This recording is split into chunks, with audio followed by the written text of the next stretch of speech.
करने की बात कही जा रही है, एसएससी हो, रेलवे हो, बैंकिंग हो, कितना असर पड़ेगा? क्योंकि छात्र तो बहुत बार सड़क पर आते हैं, लेकिन क्या होता है आपको भी पता है और बच्चों को भी पता है। आपको कितना उम्मीद है कि इस प्रोटेस्ट से जो आज का हुआ है, इससे कुछ असर होगा?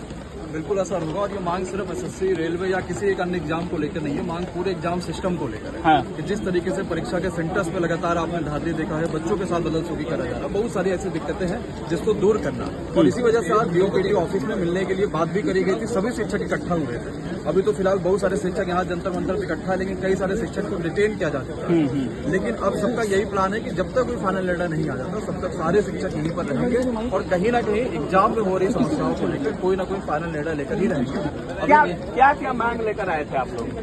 अभी जैसे रेलवे की ही सबसे बड़ी मांग यही थी कि सबसे पहली परीक्षा रेलवे की आई जनवरी 2024 में। हाँ। और कुल मिला के 17 महीने से ज्यादा हो गए, लेकिन उस परीक्षा में साइको का भी जो पेपर था वो भी पूरी तरीके से नहीं कंप्लीट हो पाया। आपने देखा कि सीबीटी 2 के सर रिजल्ट में किस तरीके से धांधली मिला है। इसके अलावा साइको की जब परीक्षा हुई तो बच्चों के सिस्टम ही नहीं चल रहे थे, जबकि वो एक अंतिम परीक्षा थी जिसके बाद उसका सिलेक्शन हुआ था। इसी तरीके से रेलवे में ही जेई के सीबीटी 2 की परीक्षा में शिफ्ट 1 और शिफ्ट 2 के 45 क्वेश्चन सेम हो गए। इस तरीके से जो है वो कैसे हो सकती है चीजें, मतलब अगर कोई भी संस्था आरआरबी को अगर इसकी जिम्मेदारी दी गई है तो उससे ये कैसे एक्सपेक्ट करा जा सकता है? इतनी बड़ी संस्था जिसको जेई का पेपर कराना है, बच्चा सरकारी इंजीनियर बनना है, बीटेक करा है, डिप्लोमा करा है, उसके पेपर में इस तरीके की समस्याएं देखने को मिल सकती है। इसी तरीके से भी आपने एसएससी का पेपर देखा कि टीचर से हटा के इसको एडिक्यूटी को दिया गया। उसके बाद ही आपने देखा कि कहीं ना कहीं सेंटर्स पर माउस नहीं चल रहा है, कीबोर्ड नहीं चल रहा है, बच्चों को सेंटर्स पे मोबाइल लेके बच्चे इंटर कर रहे हैं और भी इससे ज्यादा कई सारी समस्याएं हैं। उनको पहले से ही आंसर दिख जा रहा है कि ये इस क्वेश्चन का आंसर है। अब उन्हीं सभी समस्याओं को लेकर जो मेजर समस्या है वो तो आपने सुन ही लिया, और ये बहुत मेजर समस्या है जिस पे काम होना जरूरी है, क्योंकि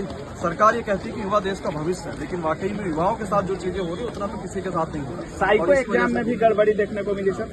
साइको एग्जाम तो सबसे बड़ा एक वो रहा। अभी शायद रेलवे में भी छात्र सुप्रीम कोर्ट गए हैं, उसको लेकर क्या बोलिएगा? बहुत लोग कह रहे हैं कि खारिज हो जाएगा सुप्रीम कोर्ट में, एक ही सुनवाई में खारिज हो जाएगा तो 2 अन्य लोगों को दे दिया जाएगा, क्या कुछ बोलिएगा? अब रेलवे की भर्ती देखिए, एक पहली भर्ती ग्रुप डी वाली रही। ग्रुप डी की भर्ती में 10th और ITI को लेकर ऐसा मामला निकल गया कि अभी वो मामला कैट के पास आ गया। पहले कैट से था, फिर हाईकोर्ट के पास गया, हाईकोर्ट से फिर वापस कैट के पास आ गया।